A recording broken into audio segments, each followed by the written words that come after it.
ಅಸ್ಸಲಾಮುಅಲೈಕುಂ, ನಮಸ್ಕಾರ ಕರ್ನಾಟಕ. ಇವತ್ತು ಬೆಳಿಗ್ಗೆ ಎದ್ಬಿಟ್ಟು ಸೀದಾ ಹೋಗ್ಬಿಟ್ಟು ಗಾಡಿ ಎತ್ಕೊಂಡು ಡ್ಯೂಟಿ ಮಾಡೋಣ ಅಂದ್ಕೊಂಡು ಫುಲ್ ಡೇ ಅಂತ ಡ್ಯೂಟಿ ಮಾಡೋಕ್ಕೆ ಹೋಗಿದ್ದೆ.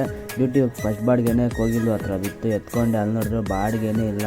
ಏನು ಮಾಡೋದು, ಫುಲ್ಲು ಬಾಡಿಗೆ ಏನೂ ಇಲ್ಲ. ಬಿಸಿಲು ಬೇರೆ ಹೊಡಿತೈತೆ, ಬೆಳಿಗ್ಗೆ ಬಾಡಿಗೆ ಇಲ್ಲ. ಆಮೇಲೆ ಖಾಲಿ ಬಂದುಬಿಟ್ಟು ಕೆಂಪಾಪುರ ಹತ್ರ ಖಾಲಿ ಬಂದೆ.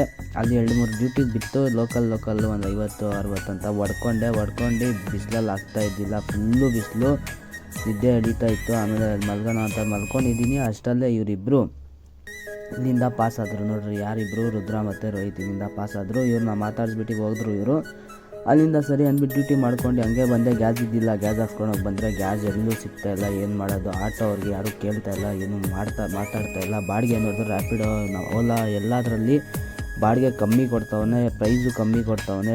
ಗ್ಯಾಸ್ ರೇಟ್ ಜಾಸ್ತಿ ಆಗಿಬಿಟ್ಟೈತೆ, ಗ್ಯಾಸ್ ಸಿಗ್ತಾಯಿಲ್ಲ. ನಮ್ಮ ಪ್ರಾಬ್ಲಮ್ ಏನು ಯಾರಿಗೆ ಹೇಳಿ ಅಂತ ಅರ್ಥ ಆಗ್ತಾಯಿಲ್ಲ.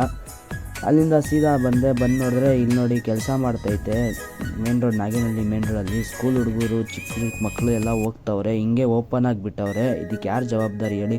ಹಿಂಗೆ ಓಪನ್ ಆಗಿಬಿಟ್ಟವ್ರೆ ಗಟ್ರ, ಅದು ಕ್ಲೋಸೇ ಮಾಡಿಲ್ಲ. ಅದು ದಯವಿಟ್ಟು ಕ್ಲೋಸ್ ಮಾಡಿ. ಆಮೇಲೆ ಅಲ್ಲಿಂದ ಸೀದಾ ಅದು ನೋಡ್ಕೊಂಡು ಬಂದೆ ಮನೆ ಹತ್ರ. ಬಂದ್ಬಿಟ್ಟು ನಮ್ಮ ಪುಟಾಣಿಗಳಿಗೆ ಊಟ ಹಾಕ್ಬಿಟ್ಟು ಅಲ್ಲಿಂದ ಕುತ್ಕೊಂಡಿದ್ದೆ. ಹೋಗೋಣ ಗಾಡಿಗೆ ಇಲ್ಲ ಅಂತ ಯೋಚನೆ ಮಾಡ್ತಾಯಿದ್ದೆ. ಸರಿ ಹೋಗೇ ಬಿಡೋಣ, ನೋಡಿಬಿಡೋಣ ಅಂದ್ಬಿಟ್ಟು ಹೋಗ್ಬಿಟ್ಟು ನೋಡಿದ್ರೆ ರಿಸರ್ವಲ್ಲೇ ಇತ್ತು ಗಾಡಿ.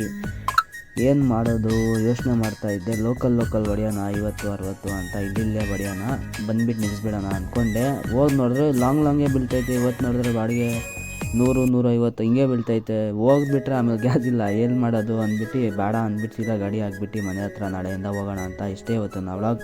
ನಾಳೆ ಸಿಗೋಣ. ಬಾಯ್.